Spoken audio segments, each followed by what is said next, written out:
Hi, I'm Tony Fleming, and this is Fleming's Ultimate Garage. Hey everybody, thanks for joining us on today's car. You may say to yourself, well, it's a 73 Mustang convertible.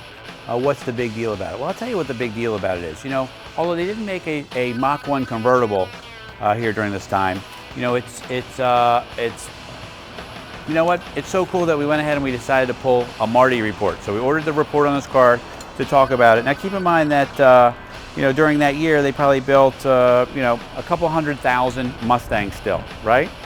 And this is one of only 753 that came in red and black interior, which is a ridiculously low number when you think about it. The Ram Air looks awesome on this car, and for instance, like this here, the Magnum 500s with the BF Goodrich radial TAs, the front and rear spoilers, this Mach 1 call out here.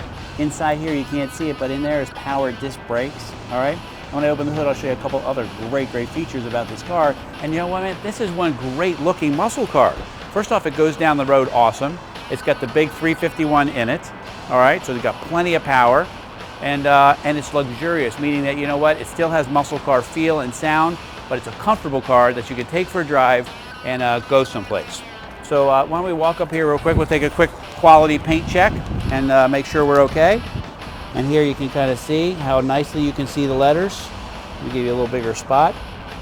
Okay.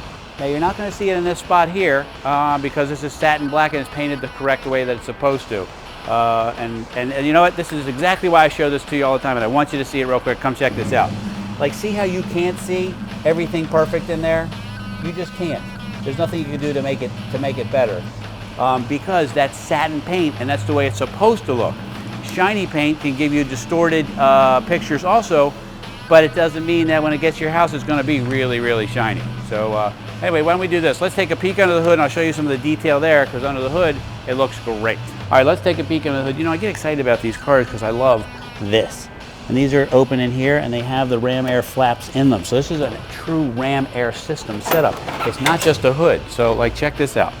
They're vacuum operated, okay? And this is nice here, too. Check this out. Factory air. How cool is that?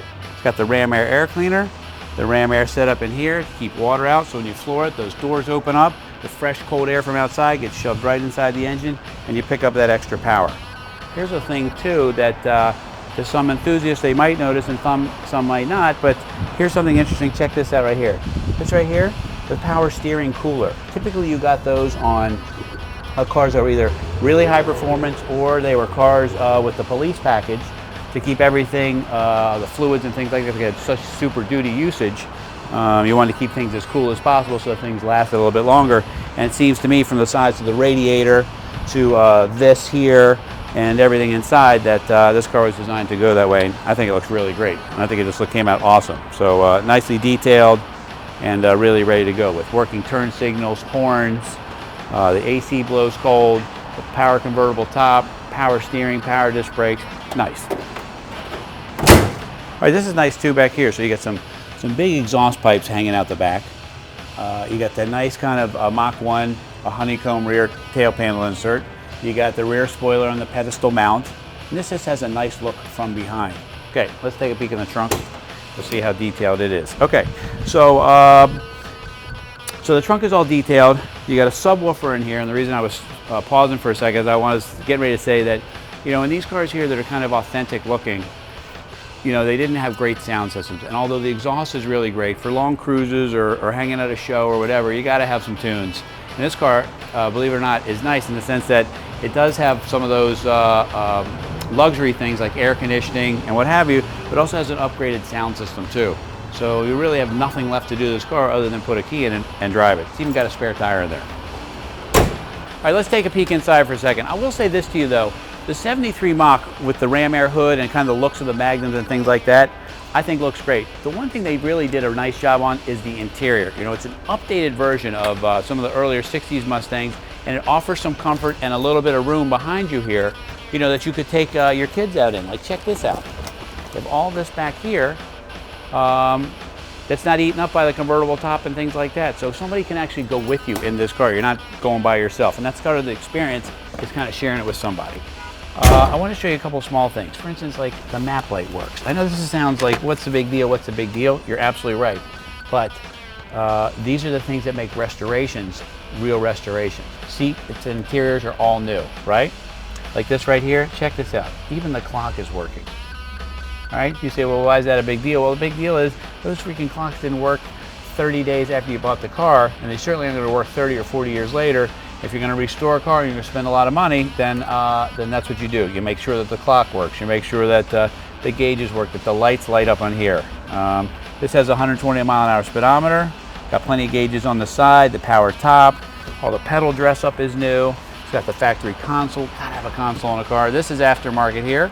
And it comes out if you want. It just fits in the ashtray, and then the ashtray closes if you don't want the cup holder in there. So I think it's kind of nice. If you want to have that, it's there. Okay. There's the sound system that I talked about that's updated.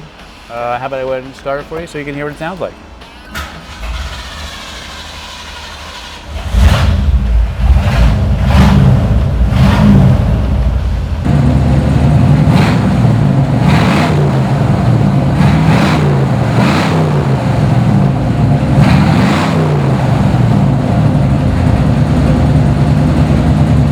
You know, in closing up the video on this car, they said by 73 the muscle car era was over.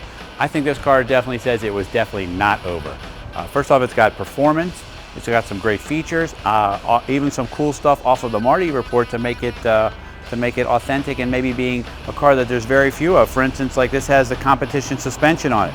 It has it lists the air conditioning from the factory on the car. This has the rim blow steering wheel on it. It just goes on and on. It's got some really cool stuff in here. So you got this great history report about the car. You got a great car that was restored properly. And I'm just looking at some of the stuff that was on here just to make sure that I didn't forget anything. The truth of the matter is, it's a really cool muscle car, and on top of it, the top goes down. So if you can figure a way to get a cool like 73 Mustang Mach 1 convertible in your life, this is the one to get. And I tell you, it really drives nice. So check out the test drive and find a way to get it. Call us 301-816-1000 and we'll tell you all about it.